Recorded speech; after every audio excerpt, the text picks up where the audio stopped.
Bom dia, Bom dia, boa tarde, boa noite, pessoal. Mais um vídeo do Virando as Páginas. Eu ia estar trazendo um livro sobre geopolítica, na verdade, uma relação cultura geopolítica, que era Guerras em Hollywood. Vou deixar para a semana que vem, porque essa semana eu fui assoberbado de aulas para gravar para a faculdade e isso me atrapalhou bastante. E aí, não de forma oportunista, mas eu percebi a chance de estar falando sobre a realidade ou sobre alguns livros com relação à realidade e à história da Rússia. Isso porque muitos de vocês me pediram quando eu gravei o vídeo Cartas, com entrevistas com Putin, do Oliver Stone. Até a gente vai voltar a falar um pouquinho sobre esse livro aqui. Então eu vou estar indicando para vocês algumas obras que eu acho interessantes, que fazem um bom diálogo com a tradição, a relação e a cultura da sociedade, do ser russo, né? Então uma delas que para mim é incontestável, escrita por Tolstói. Eu tenho esse livro aqui, inclusive vou ter que dar uma reformada nesses livrinhos. Consegui lá em um sebo em Niterói as coleções completas do Tolstói. Essa edição é de 1960, gente. Então eu acho que quem quer começar a compreender o ser russo, é da editora José Aguilar, aqui do Rio de Janeiro. Você pode estar começando com os romances, principalmente os romances tanto de Dostoiévski quanto de Tolstói. Esse aqui, por exemplo, é Guerra e Paz, que eu acho um dos livros mais emblemáticos. Na minha perspectiva, eu acho a principal obra do Dostoiévski, mesmo em relação a Ana Karenina. Mas essa obra aqui que eu tenho é a obra completa das obras dele todo. Então, Infância, Adolescência, Juventude, Felicidade Conjugal, Guerra e Paz, os apêndices de Guerra e Paz. Aí vem no volume 2, Ana Karenina, Os Dezembristas, Ressurreição, a Sonata de Kreutzer, Rádio Murat, páginas autobiográficas, contos para crianças, contos populares, teatro e outros escritos. Então, esta obra aqui, ela tem uma importância para mim no contexto de entender o povo russo a partir de Guerra e Paz, por conta de dois personagens. O imperador Alexandre I, que foi o opositor a Napoleão quando da sua invasão, mas principalmente do general Mikhail Kutuzov. E a doutrina do general Mikhail Kutuzov, a forma como ele tratou estrategicamente a oposição russa à invasão napoleônica, e algo que se serviu como bandeja de plataforma também para que os russos na Segunda Guerra Mundial pudessem reagir à invasão a partir da Operação Barbarossa alemã, né? Então você tem nas suas mãos alguns textos que te dão uma certa ambiência do cenário, da personalidade e da forma russa de ver a vida e também de ver as guerras. Lembrando a vocês que eles, por muito tempo, passaram por grandes guerras internas e grandes guerras de conquistas de territórios e perda de territórios, né? Você vai ter guerras deles contra os suecos, no período dos Romanov com Nicolau. Eles perdem uma batalha marítima contra o Japão, já dando ao Japão a precedência de potência que ele teria na primeira metade do século XX, principalmente ali no entre-guerras, entre Primeira e Segunda Guerra Mundial. Não apenas a Rússia foi derrotada pelo Japão, mas a própria China foi invadida, Japão tomou a Filipinas, Japão invadiu parte da Austrália, trouxe muitos problemas para a Nova Zelândia, e toda aquela região ali do Mar da China ficou na mão do controle dos japoneses, e o Pacífico Sul, Norte também, se chegaram até o Havaí. Nós percebemos isso a partir da invasão em Pearl Harbor. Uma outra obra que eu acho muito legal você ler, primeiro Crime e Castigo, do Fyodor Dostoiévski, e principalmente pegue essas notas da editora 34, as traduções dela são oriundas da língua russa direta, então você não tem aquele problema de uma tradução secundária a partir do francês. Então você tem aqui um relato mais fidedigno ao escrito do autor e, obviamente, de igual forma, mostra toda a relevância das observações também do caráter russo no dia a dia. Agora, dois livros que seriam contos de Dostoiévski que me parecem muito importantes.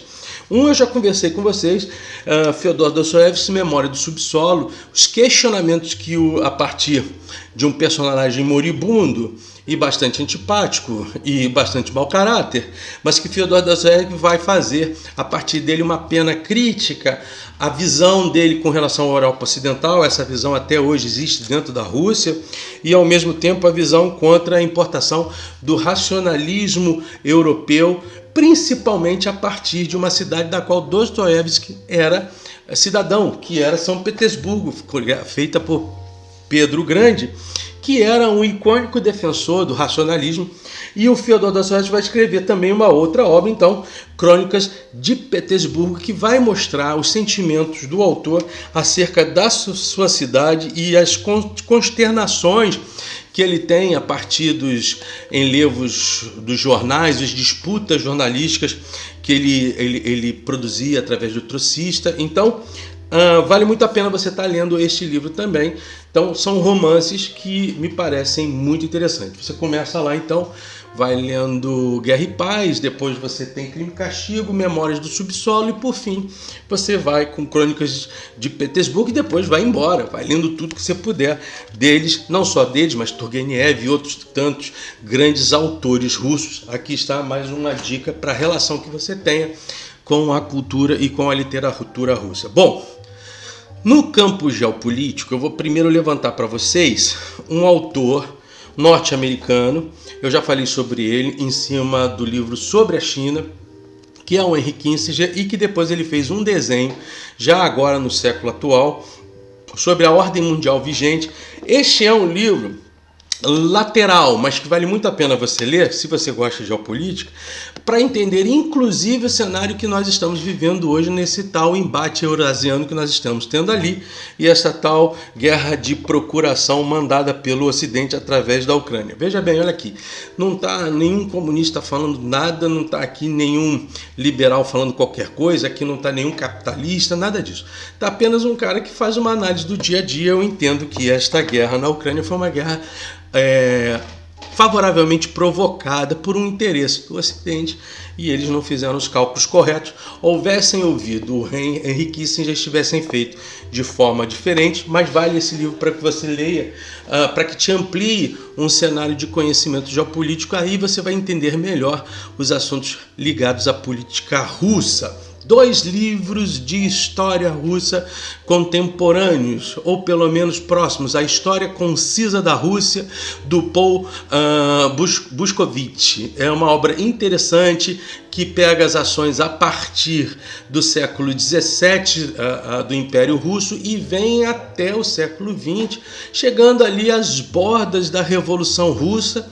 São temas bastante simbólicos, mas que vale muito a pena que você leia. Tem um livro muito próximo a ele, que é do Orlando Figes, que faz as mesmas conotações e os mesmos contextos analíticos. Então, vale muito a pena que você tenha esses 2 livros na mão. Não necessariamente você precisa ter todos esses livros, tá, gente? Pelo amor de Deus, você não precisa ter todos esses livros, mas são indicações que eu estou dando para vocês que me parecem muito importantes. Tá? Um outro cara que vale muito a pena você ler é o Simon Sebag Montefiore. Os seguintes livros: primeiro, Os Romanov, um dos melhores livros que eu já vi. Depois, Katarina Potekin, a historização do romance da grande rainha Catarina com o seu amado Potekin dentro do cenário geopolítico e da cultura interna da nobreza russa. Vale a pena você ler esse livro também. A biografia dele sobre Stalin, e também a biografia dele a partir de Stalin, mas Stalin quando jovem. Vale a pena você ler todas essas obras. Eu tenho no Simon Sebag um dos maiores historiadores vivos hoje, e jovem inclusive. Uma das obras dele mais excelentes que eu já li foi Jerusalém, um contexto desenhado de forma sensacional, ok? Bom, voltando agora mais ao contexto histórico-político da Rússia, o livro Ivan o Terrível, do Nikita Romanov e Robert Paine. O Ivan Terrível é um dos caras mais importantes na construção do ser russo e da história da Rússia.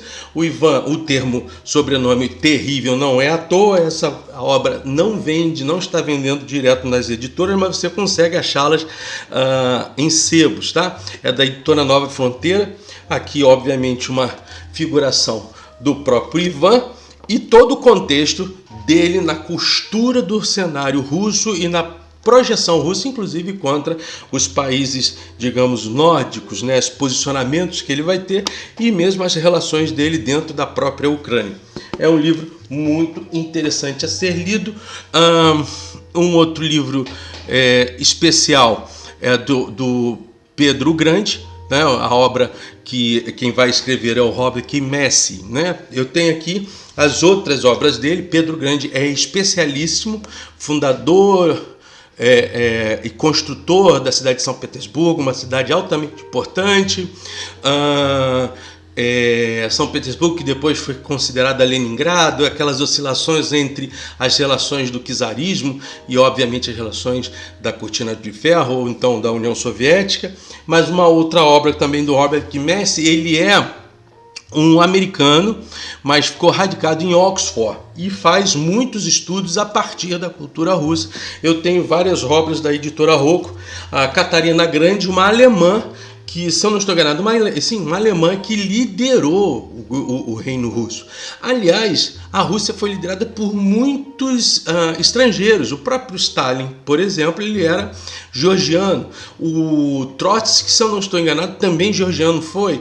Por quê? Porque a costura e a ideia de grande Rússia precede, inclusive, as próprias fronteiras determinadas no globo, nos mapas e no globo, né? Então você tem aqui este livro, eu indico de uma forma muito clara, muito bela e muito interessante, um livro mais especial, que é da relação.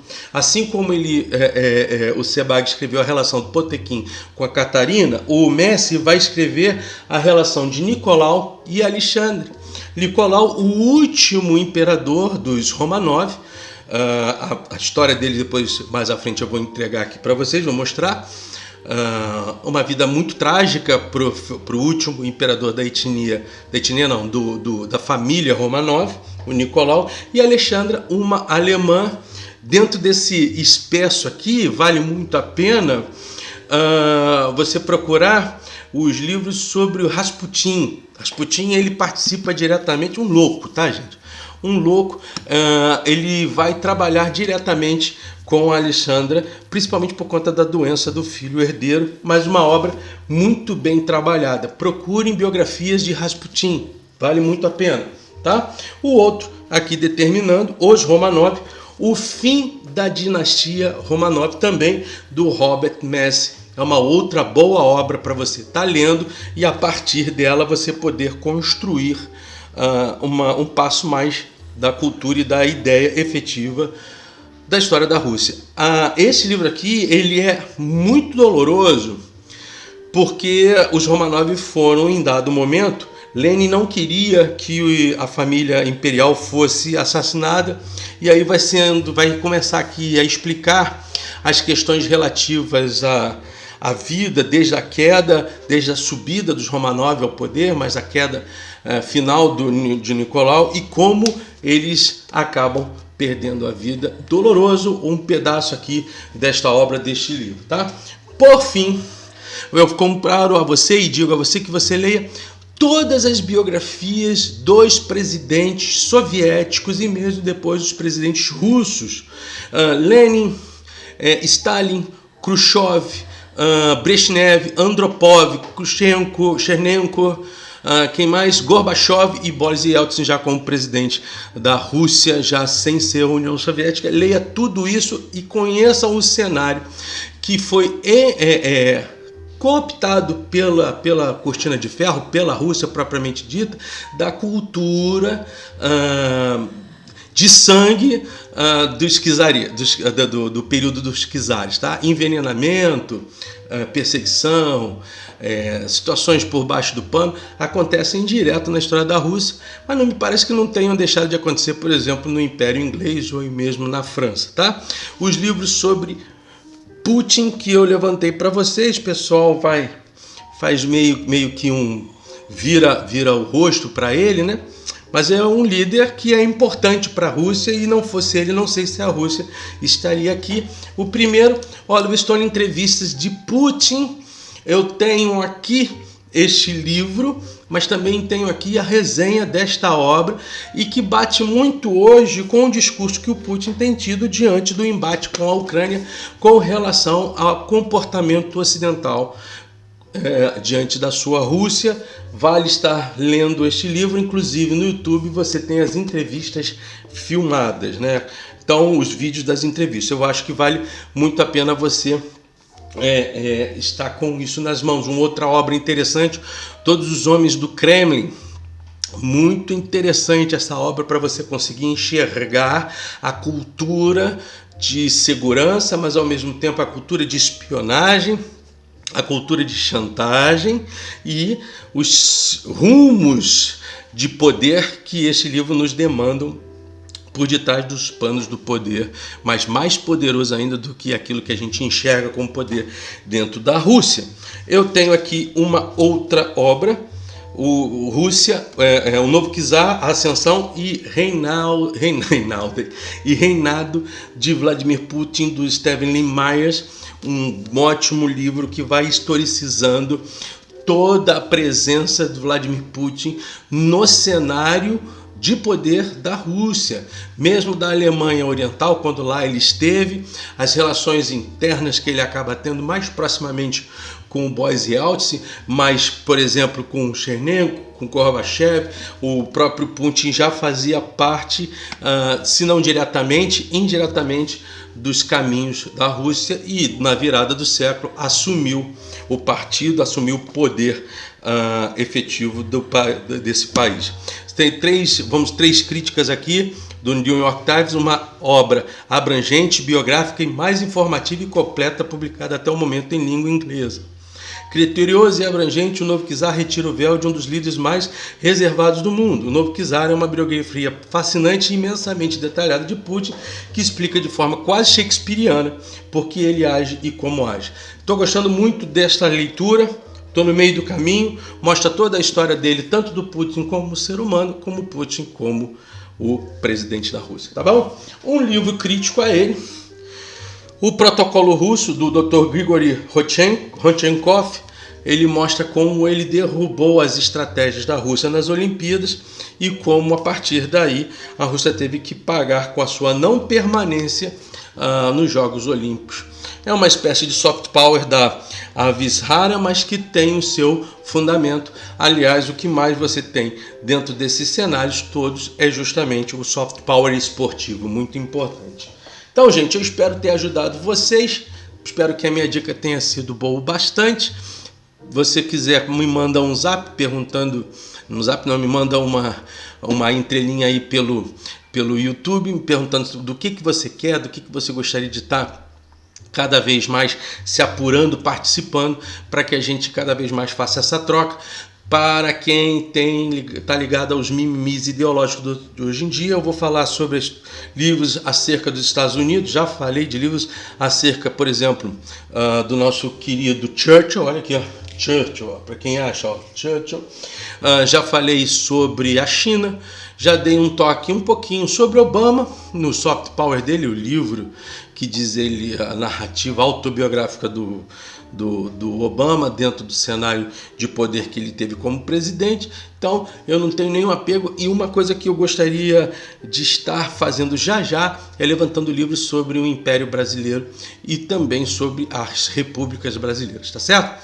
Então curta o canal, participa conosco, se aproxima da gente e compartilhe o vídeo, compartilhe o canal e se inscreva se você ainda não se inscreveu. Como eu sempre digo, supere-se, aprenda mais. Ler é bom, virando as páginas. Até a próxima.